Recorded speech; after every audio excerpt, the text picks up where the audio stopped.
നമസ്കാരം.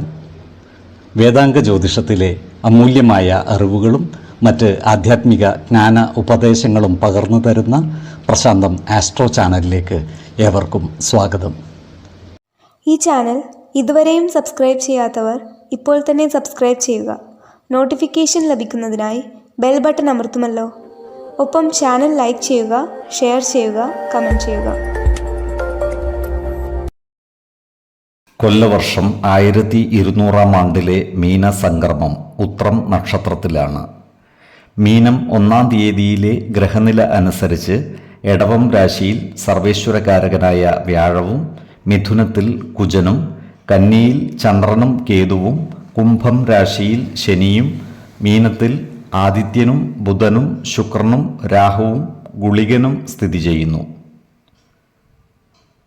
ചതയം നക്ഷത്രത്തിൽ ജനിച്ചവർക്ക് മീനമാസം പൊതുവെ ഗുണദോഷ സമ്മിശ്രമായിരിക്കും. കർമ്മ മേഖലയിൽ കാര്യങ്ങൾ മാറിമറിഞ്ഞു വരുന്നതാണ്. ജോലിസ്ഥലത്ത് സഹപ്രവർത്തകരുടെ സഹായ സഹകരണങ്ങൾ നേടിയെടുക്കുന്ന രീതിയിൽ പ്രവർത്തിക്കുവാൻ പ്രത്യേകം ശ്രദ്ധിക്കേണ്ടതാണ്. ജോലിയിൽ കഴിവ് തെളിയിക്കുവാൻ ഇവർക്ക് അവസരം ഒത്തുവരുന്നതുമാണ്. വരുമാന വർധനവ് ഉണ്ടാകുന്നതുമാണ്. നല്ല വാക്കുകളിലൂടെയും പ്രവൃത്തികളിലൂടെയും എല്ലാവരുടെയും അംഗീകാരം നേടിയെടുക്കുവാൻ ഇവർക്ക് സാധിക്കുന്നതുമാണ്. എന്നാൽ മറ്റുള്ളവരാൽ വഞ്ചിതരാകാതിരിക്കുവാൻ പ്രത്യേകം ശ്രദ്ധിക്കേണ്ടതാണ്. കുടുംബ ജനങ്ങളിൽ നിന്നും വേണ്ടത്ര ഗുണഫലങ്ങൾ ലഭിക്കുവാനുള്ള സാധ്യതകൾ കുറവാണ്.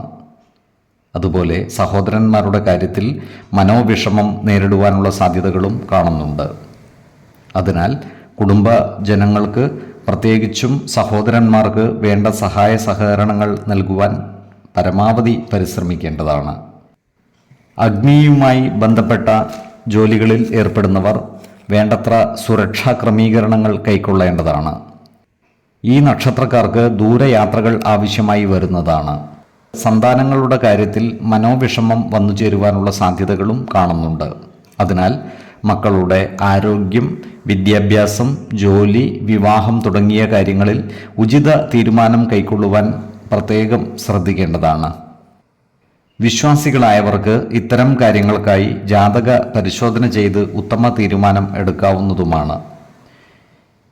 ഈ നക്ഷത്രക്കാരായ വിദ്യാർത്ഥികൾക്കും മറ്റു പഠിതാക്കൾക്കും കാര്യങ്ങൾ അനുകൂലമാണ്. ഇവർക്ക് പഠന പുരോഗതിയും പരീക്ഷാ വിജയവും ഉണ്ടാകുന്നതാണ്. ഈ നക്ഷത്രക്കാരുടെ ഭവനങ്ങളിൽ മംഗളകർമ്മങ്ങൾ നടന്നു കാണുവാൻ ഇടയുണ്ട്. ആരോഗ്യ കാര്യങ്ങളിലും ഈ നക്ഷത്രക്കാർ ഒരു പ്രത്യേക ശ്രദ്ധ പുലർത്തുന്നത് ഗുണകരമായിരിക്കും. 2, 14, 26 തീയതികൾ അനുകൂലമാണ്.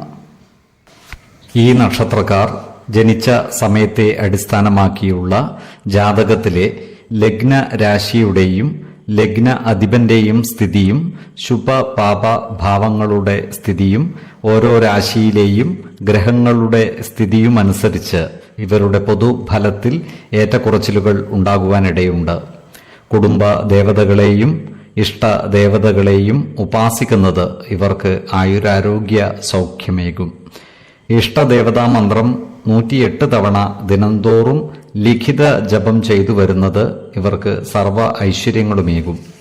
നല്ല വ്യക്തി സാധനകളോടെയും ഉപാസനകളോടെയും മുന്നേറിയാൽ സർവേശ്വരാനുഗ്രഹത്താൽ ഇവരുടെ സർവ്വകാര്യങ്ങളും മംഗളകരമാകും. നന്ദി, നമസ്കാരം. ജ്യോതിഷരത്നം പ്രശാന്ത് കണ്ണോം.